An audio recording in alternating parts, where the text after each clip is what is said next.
lecture, you are going to have a chance to take a look at your division paper and let GA know if there is any mistake regarding to the grading. Okay.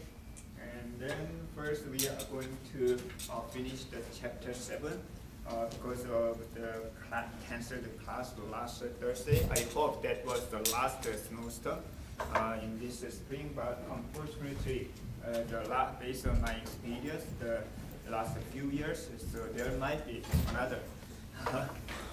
The last spring was the longest winter ever I've seen, so we got the snow even during the April. But anyway, I tried my best to continue the lecture even though the class is canceled. I'd like to use the online tool which is available on Canvas, but last time the reason I didn't use the lecture tool is we have a time during the spring, during the midterm exam week, so fortunately we can finish on time and keep up with the schedule. Okay, so we are talking about the last chapter of the process management, which is regarding to what? The deadlock management. So we characterize such a deadlock situation. Okay, there are four requirements to be a deadlock situation. One is a mutual exclusion, which means only one process at a time can use the resource, right? Then they should hold and wait. Okay, circular question. That is the last one. And no preemption. No preemption means if you encounter deadlock, that means you need to keep holding the resource and keep asking another resource. Otherwise, we don't have to worry about such a deadlock. So there are four requirements. I have seen some of the answer. Who answered this one instead of the synchronization? I don't know why the student answered this. Okay. Okay, then there are solutions to address the problem of the deadlock. So there are two types of the solution. Okay, one is we manage the process, then never enter the deadlock situation. Okay, because if we enter the deadlock situation, so it will be harder to manage such a thing. So that is never enter deadlock state. So there are two types of the solution. One is a deadlock prevention. Another one is a deadlock avoidance. So last class, I think the Tuesday last week, we have talked about such a deadlock prevention. Deadlock prevention means we prevent the deadlock state, which means we are going to allow at least one of the requirement, which means we allow the shareable resource that we may not enter deadlock state, or if we do not allow the hold and wait, which means first to use the resource, we are going to collect all the resource. In other words, until all the resources are available, we are not going to process the instruction, or we are not going to acquire such a resource. Or so if we allow the preemption, which means so in case something hold and wait, we release the resource, go back to the study of the process state, and do it again until you never encounter deadlock. Okay. Also circular wait. If we do not allow circular wait, so we have this kind of serialize the process list. Okay. Then it may not enter deadlock state. So that is a prevention. However, you may realize such a deadlock prevention sometimes not possible. Okay, for example, the mutual exclusion, can we make all the resources are shareable? No, definitely not. So also, if you allow such a preemption, which means whenever you encounter deadlock state, you need to go back to the beginning and do it again, go back to the beginning, do it again. You may never finish such a process. It may not be terminated. So deadlock prevention is sometimes not ideal solution. Another one is the deadlock avoidance. Deadlock avoidance is also a solution which never allow to the process state to enter the deadlock state, which means we try to check whether request of the resource from the process may cause the deadlock or not. If you are suspicious, you never allow such a request. So you may not enter deadlock situation. That is a deadlock avoidance. So to manage such a deadlock, the allocation, the resource or the request the resource, we are going to use such a resource allocation graph that we have discussed last time. So this slide shows the diagram, the operation of the process requesting the resource by the process or acquire the resource for the process. For example, we are going to use, there are two types of, this is a graph. Graph is a data structure consisting of what? Number of nodes and number of edges. So number, we can use the node for the process. On the other hand, we can use the edges for request or allocate. Then we can represent process allocation or acquire the resource using resource allocation graph. Also, we are going to literally extend the computation of the resource allocation graph in case of the multiple instances, such as, for example, if we have the multiple hard disk drive. So I have the 4 hard disk drive. At the time, we can use the rectangle, small square that represent each instance. So which means that this one is the resource.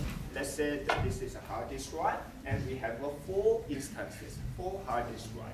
Then, regarding to the edges, edge is the directed graph. This is the directed graph, which means it has the direction from to destination. Which means process, if a process asks, request a resource of R, that means from the process to the resource. We don't know which one is requested, which one will be allocated. It's just a request. It's from circle to the rectangle. Okay? This is a request edge. Once one of instance is allocated from small instance, small rectangle to the process. This means it's the allocated. In other words, process acquire the resource. Then we can understand the process state using resource allocation graph. So, are we saying that deadlock avoidance is the better option to avoid the we will see later after we cover all the method. We will see which one is better, which one is not. Okay. So, for example, this one is the exact. This one is an example of the resource allocation graph. So you can easily, without considering this one, how many different types of resource?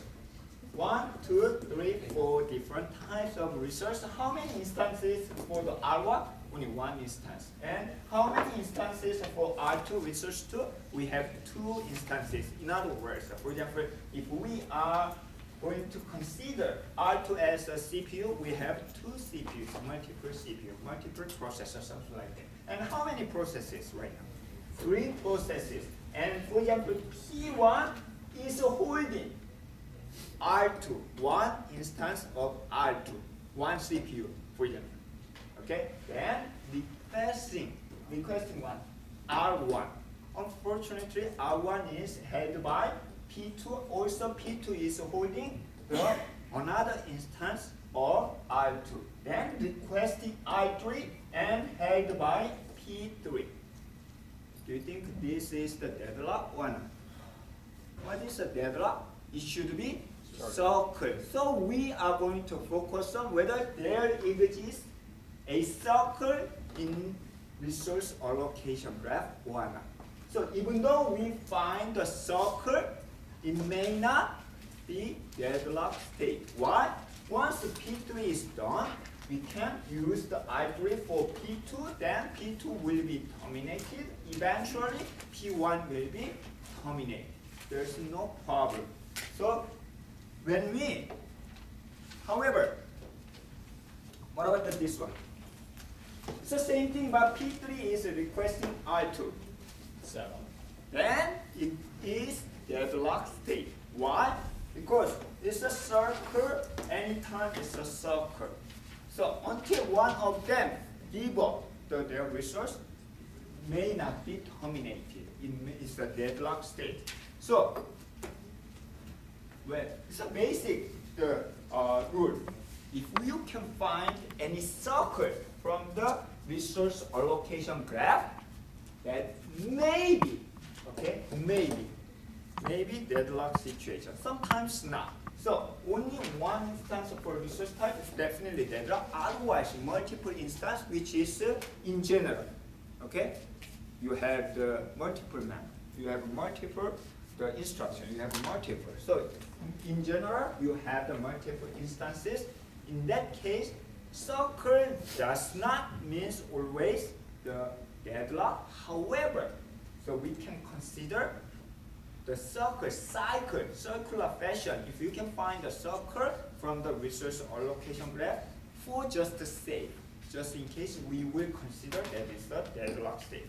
So then otherwise, if you cannot find any circle or circular fashion in the resource allocation graph, yes, there's no deadlock. You can allow any request. Okay, so deadlock avoidance means we are going to use this resource allocation graph.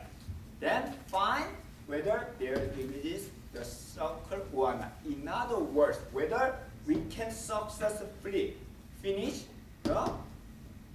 all the process. That is called safe state.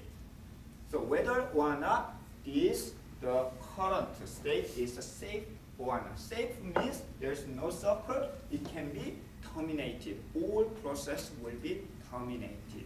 So deadlock avoidance. So our goal is to find the sequence of process that can be terminated successfully. Then there's no deadlock. Okay? If you are sure, so you can find a sequence of process that can be terminated without problem, then that is called safe state. Safe state means you can avoid the deadlock. There is no deadlock possibility. Okay? However, this time, are you going to, did you allow to allocate the resource, requested the resource? No, not yet. Before you allow, you need to check whether there is the deadlock or not. To avoid the deadlock, we will see how can we avoid such a deadlock using resource allocation graph.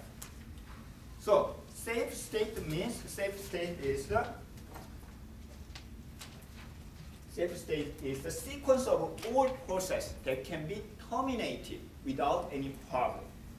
For example, if you have unlimited resource, definitely it is always safe state. Unfortunately, it is not true. So we need to check whether we can find such a sequence of process that can be terminated. Then the problem is, can we find such a safe sequence? How can we find? That's not easy problem. That I know.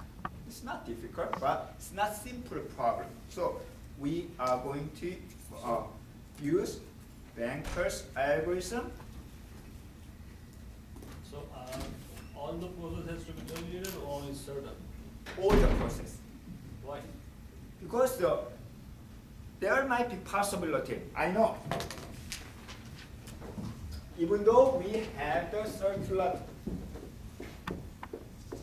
fashion in the resource allocation graph, we are going to consider, as long as there is the circular fashion, it may cause the deadlock.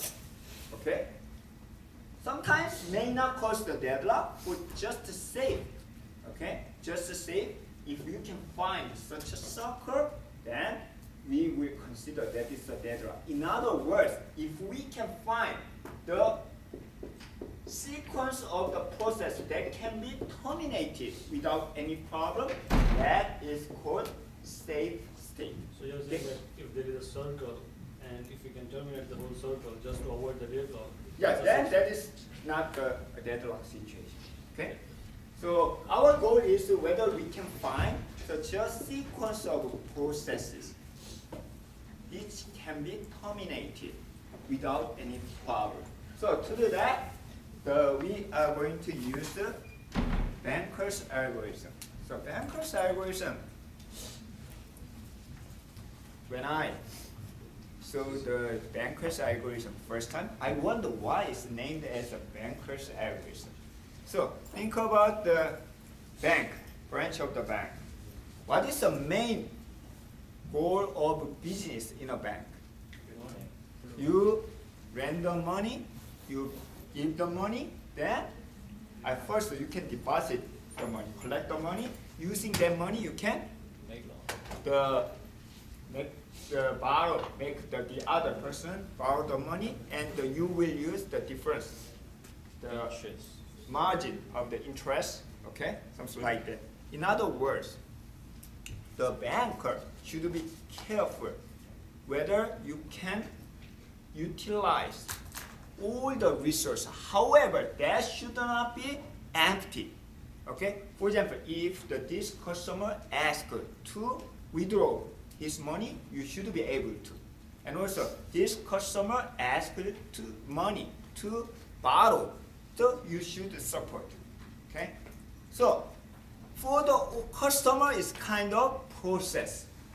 And the resource of the bank, resource of bank means the saving account or the something checking account, any account, money or the available things. This is the resource. So you should be able to serve for the all customer.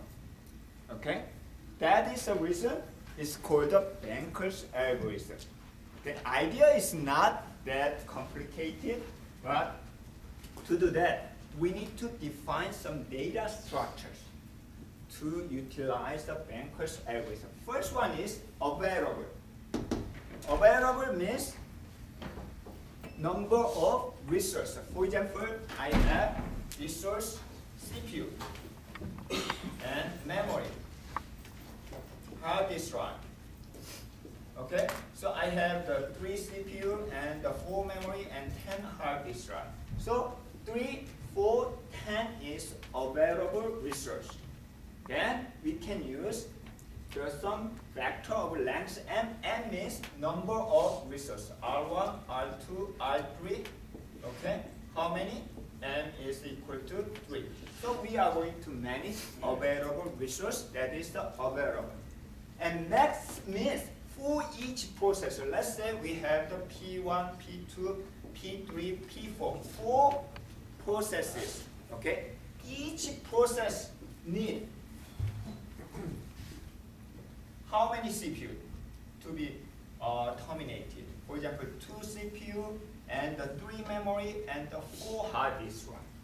For process 1. Process 2 need the 1, 3, 2.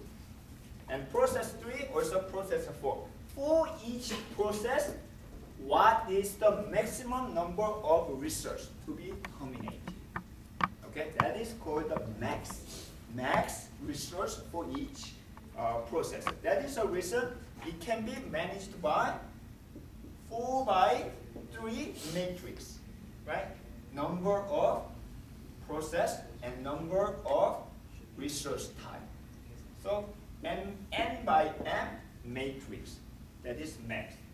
Allocation means currently how many resources are allocated for each process. For example, this is what P1 wants, but currently 1 is allocated. Okay, P2 is the maximum 1, 3, 2 to be terminated. Currently 1 is allocated, and so on. So this is called allocation. How many resources are allocated, used currently for each process? So how can you manage? Number of process n and number of the resource type m. So you can manage the allocation n by m matrix. What about need? Need is nothing but how many more you need to be terminated. Okay? How many more CPU need? P1. 2 minus 1. Okay? And how many more memory? 3 minus 1 is 2. How many more hard disk drive? It's 1, 1, 1. So 4 minus 1, 3. 1, 2, 3 are needed to be terminated for process 1. So 1, 2, 3. And so on. So need is also n by n matrix, and it's nothing but maximum minus allocation. So this is the data structure. If you can understand such a data structure for the Banker's algorithm, so it's not very complicated to understand the deadlock avoidance. What is the goal of avoidance? In this case, we try to find sequence of process to be terminated. Okay, so in other words, we want to find safe state 1. Currently, this is a safe state 1. Safe state means there exists the sequence of process which can be terminated. Then I will give the 30 seconds to understand the algorithm. Why don't you read?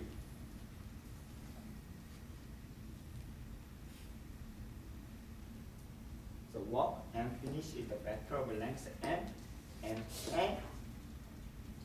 Okay. And walk is the same as available. Available means how many available resources is the length n vector. Okay. Then finish is the course. Can you understand? Anyone? Will give the extra point. So when you take a look at the algorithm, Banker's algorithm, it's not intuitively you can understand. However, if I show the example, you can easily understand. So let me jump to the example first, then go back to the algorithm. So this is an example of the process state currently. So we have 5 processes. So 5 process means n is equal to 5. Okay, 5 customer, 5 processes. Then let's say that is a P0 to P4. Doesn't matter. How many resource type? 3 resource type. R A, B, C. So n is equal to 3. A, B, C. But it's a multiple instances. How many A? How many CPU? 10. How many memory? 5. How many hard disk drive? 7. That is available. That is available. The total, the available, the resource, the 10 for A, 5 for B, C for D. Then using the data structure, okay, that we define, we try to rewrite the snapshot of the time T0. That is this one. So we have the 5 process, n is 5, and how many resource type? N is 3. Okay, so this is the what? Allocation. How many of them are used for each process? In other words, P0 is holding 1 B, 1 the memory. P1 is holding 2 CPU, 2A, and P2 is 3 of A, 2 of C, and so on. This is a given, okay? If you are asking why, how you get this number, this is a given, okay? Example, okay? Then, maximum means, what is the maximum? How much are we going to want? Yes, it's the beginning of each process. Process 0 needs this amount of resource. 7 of A, 5 of B, and 3 of C. If you have such amount of resource, process 0 will be terminated. However, unfortunately, right now, P0 is holding only 1 of B. Okay, this is the current state. Then, using this one, we are going to find currently available resource. How can you find this one? Add on. 2, 3, 2, 7. 1, 2. 2, 3, 2, 1, 2, 5. Then you can subtract from the available. 10 minus 7, 3. 5 minus 2, 3. and 7 minus 5, 2. This is the currently available one. Then we have one more data structure, need. What is the need? How many more resources are needed to be terminated? Which means it's the max minus allocation. Okay, then 7 minus 0, 7, 4, 3, 1, 2, 2, 6, 0, 0, and 0, 1, 1, 4, 3, 1. In other words, for example, to make P0 terminated, we need 7 more A, 7 more CPU, 4 more the memory B, 3 more instances at the C. For example, hard disk drive. Okay, that will be terminated. So this is the data structure. Then our goal is to find sequence of process that will be terminated. So, in other words, currently 332 are available. Then, can you find any process that can be terminated right away? We try to find need is less than available, right? This one, no. You cannot have 7 over 8 because only 3 are available. What about this? Yes, P1 is possible. P1 first. Once P1 is done, okay, P1 can use the 1 of 1 over A, 2 over B, C, or 2 over C. Once this one is done, that means allocated. This resource will be returned. Okay, because the P1 is done, they don't need here the resource, allocated resource. So 200 will be returned. So currently 5, 3, 2 are available.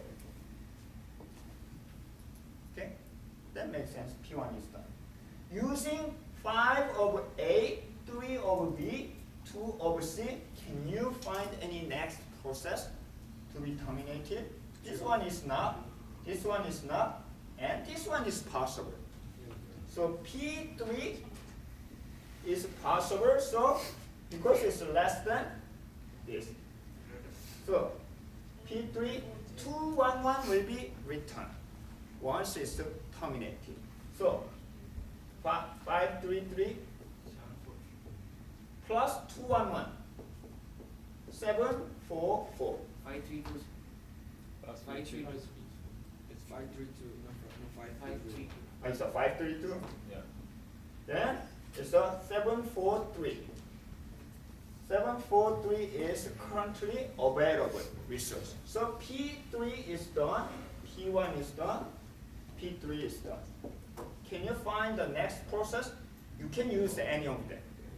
Okay? Then, for example, P0, P2, P4. Which means we can find at least one sequence of processes, okay, to be terminated at this snapshot, at this time T0, okay, which is called what? Safe state. Safe state means without deadlock, okay? So this is the Banker's algorithm. Then, So if you are saying that we can allocate enough resources to all the process. yes, to complete. for all process, that is the safe state. In other words, that is there exists at least one process sequence that can be terminated. And if like in the first case, like when we had 332, Mhm. there was process 1 and process 3, which both can be terminated at the same time. So Are not the same time, you can select either of them. Okay? You need to, our goal is to find at least one. Okay? It doesn't matter whether you start the P3, it's okay. As long as you can find at least one process state. This is called the safe state algorithm. Then, what is the avoidance? Deadlock avoidance? No, So this is a current state. Then, this is a current state. Then what if this state is okay, there's no deadlock, this is the same. Then what if P1 requests more resource? Okay? Request additionally, in addition to the 3 to 2, what if P1 is requesting 2 more A? Okay? Then before you allow such an allocation, operating system check whether, if we pretend this one is the maximum 5 to 2, then run the same algorithm, Banker's algorithm. Check whether this request caused the deadlock or not. In other words, by considering this new request, whether you can find sequence of process 1. If you can find the sequence of process, even though we allowed this request, there is no deadlock. So you can allow the P1 take this result. Otherwise, if you cannot find any sequence of process that can be terminated, then that means this request may cause the deadlock. So you are not allowed such a request. Why? Not entering deadlock situation, because it's not safe. Okay? So that means that is the deadlock avoidance. So before you allow the request of the process to take the resource, you are going to learn Banker's algorithm always, whether deadlock or not. In case you cannot find such a sequence of process, no, avoid such a request. Otherwise, if you can find such a request, then you allow. Then next, safe state. So I already explained this one. Then this is the example of the deadlock avoidance. So this is the same snapshot as the previous one. However, you can find a little bit difference. What is the difference? P1 requests 1 more A, 2 more C. Let's go back to the original one. So P1. So P1 requests how many? 1 more? 102, right? So P1 need 4, 2, 3 instead of 3, 2, 2. Okay? The operating system does not allow to take that resource yet. Before you allow, check whether this request caused the deadlock or not. How? Using Banker's algorithm. So our process list change it as this one. There's no max, but you can easily compute the allocation and need, and available is reduced. Why? From the 332, you use 102. Okay? Take out 102, that is a 230. Is this the perform? Really? No, not yet. This is the algorithm that operating system run. Whether this request caused the deadlock or not. Don't be confused. So this is the avoidance algorithm. Who perform this one? Operating system. To check whether safe state or non-safe state. Okay? So we pretend it's allocated to the process 1. Okay? So this is the need, the data structure for each process, and this is currently available. If we allow this request, then run the Banker's algorithm. Okay, what is a Banker's algorithm? We are going to find the process list that is less than, need is less than available. Can you find any process that is less than 230? This one. Right? And also, no, this is not, because C is, right? And what about 0, 2, 0? 0, 2 is 0 is possible, right? So you can run the P1, terminate the P1, and 302 will be returned once the P1 is done. So 302 will be added, and 532. So this is currently available. 532, 532, no, 532, no, 532. You can run the either of them, right? And what is this? So let's take the P3. P3, 211 will be returned. 211, so 7, 4, 3. So P3 is done. So what about the next one? P0, yes, P2, P4, any of them, right? You can select any of them. So this will be okay. This request does not cause any non-save, does not cause any deadlock situation. So your operating system allow this request. Okay. What about this request? 330. Okay. So 330. So let's say the one. This is the 332 actually, and P1 is need one. What was the need of the P1? 122. Okay, this is a 122. So this time P0, P4 requested 330. So we pretend 330 is allocated for P4. So 330, that means so minus 330, so 101. So 101 is the current need. And what is the available resource? So 332 and 33 is allocated 002. Currently available is 002. Then run the banker's algorithm again. So can you find any process that is less than 002? No process. Okay? This one definitely need more. 122, 12, and 006, 000 bigger, and 011 because of this no, and the 101 because of this one. You cannot find any possible process, which means if you allow this request, that causes the deadlock situation, so you avoid, decline that request. That is called deadlock avoidance.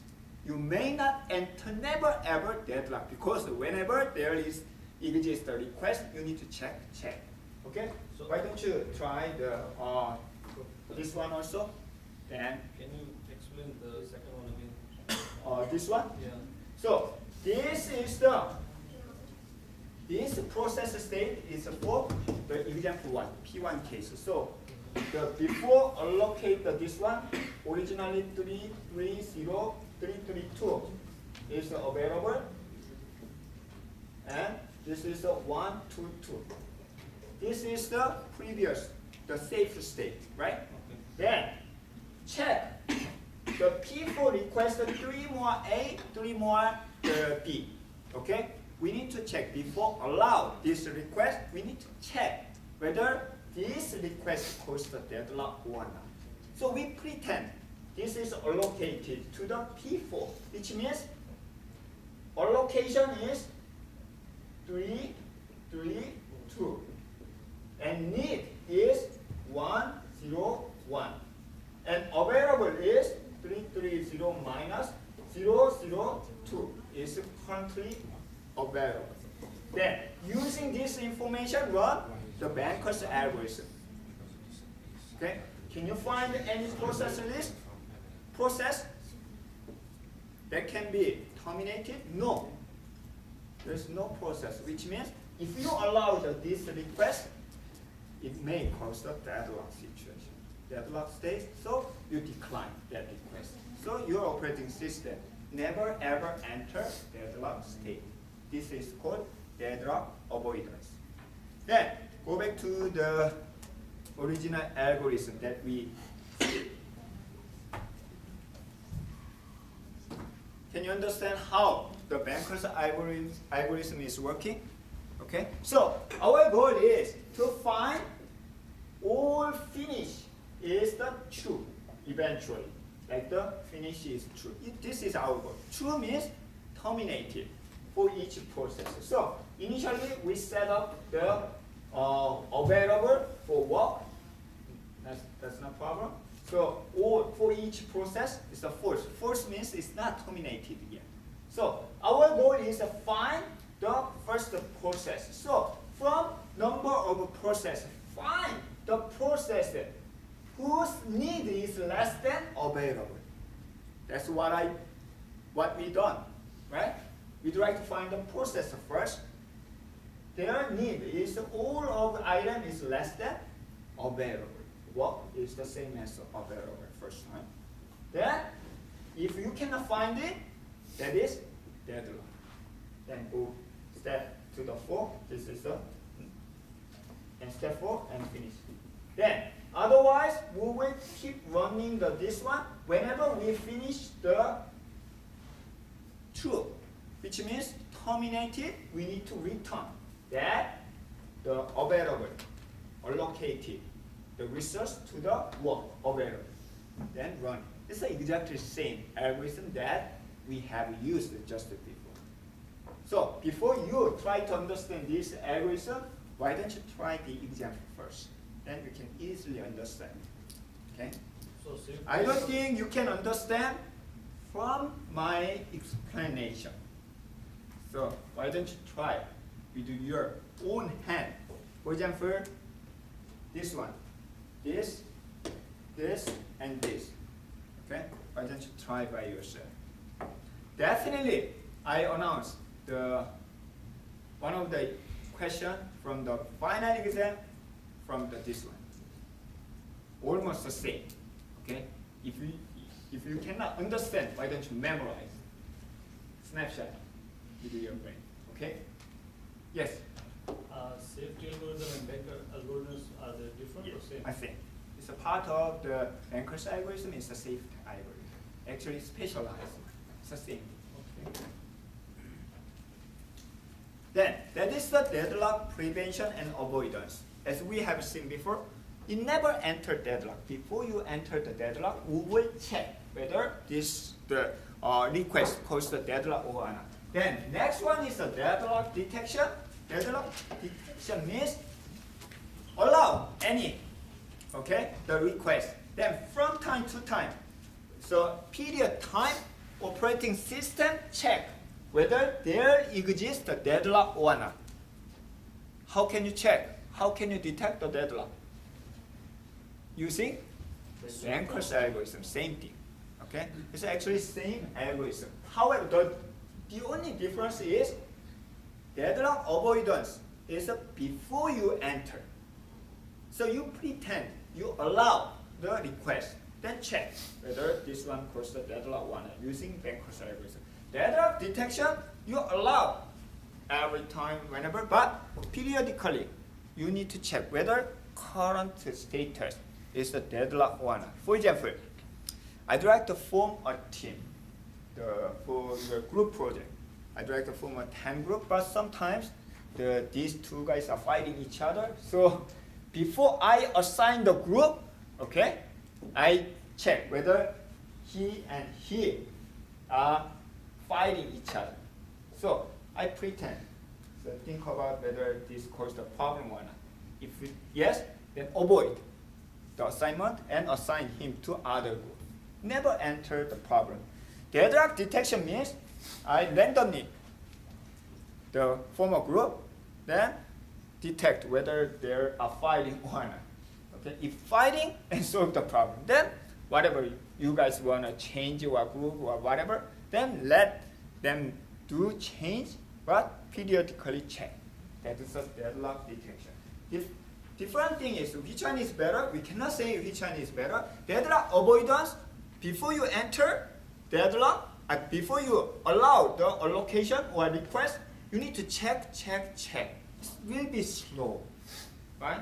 But deadlock detection, never check, just allow, it's okay. However, it may cause the deadlock. So periodically, you need to run such a deadlock. What if there you detect a deadlock? What if you detect the unsafe state? What if you detect you cannot find the sequence of process? You need to solve that problem. How to solve that problem? In case there is a fighting in this group, what is the best solution? Kick out. It's the same thing. In the process, in the operating system, we need to find the victim process. Do I need to kick out all students in that group or all the students in the class? No. So we try to find the process that can minimize the impact. Okay? It's a useless. Oh no. So instead of the kick out all students, I try to find the one student or two students that can minimize the impact. I'm sorry. But it's the same thing in operating system. We try to find the victim process that can minimize the impact of the operating system. We will see detail. But however, we have the same data structure, but it's a little bit simplified. However, it's the same, basically same algorithm as the banker's algorithm. Okay? Algorithm itself is a detection algorithm, same as a safety algorithm. As you can see, so check the force, assign the force, and check whether request is less than the available. Okay? Until all of them are finished true. Okay? So this is the same, the different problem, but same algorithm. So in this case, this is a snapshot of the t time 0. This is a current state. We don't know whether there exists deadlock or not. Whether this is a safe state or not.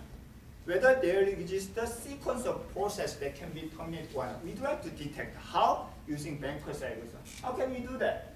The allocation and request, so we'd like to, how many available? So nothing. Does it mean it's a deadlock? No. You can see P0 can be terminated. Right? P0 does not need any other. And also P2 can be terminated. Yes? But shouldn't those processes just terminate because if they Yeah, require... you can let them Yeah. terminate it. Sure. Then this and this will be available. So available will be changed as 313. Then next you can run this one, then run this one. Then this is you can find list of process, which means safe state. That means no deadlock. So you can skip. You can move to the next time. And 5 seconds later or 10 seconds later and 30 time later, you need to run the same algorithm. Whether there exists the deadlock one. Because you allowed any request. Okay? This is the deadlock detection. In terms of algorithm, it's the same as the safety algorithm or banker's algorithm that we have used in the avoidance. So how will you detect which processes are trouble? That's the next topic. Okay?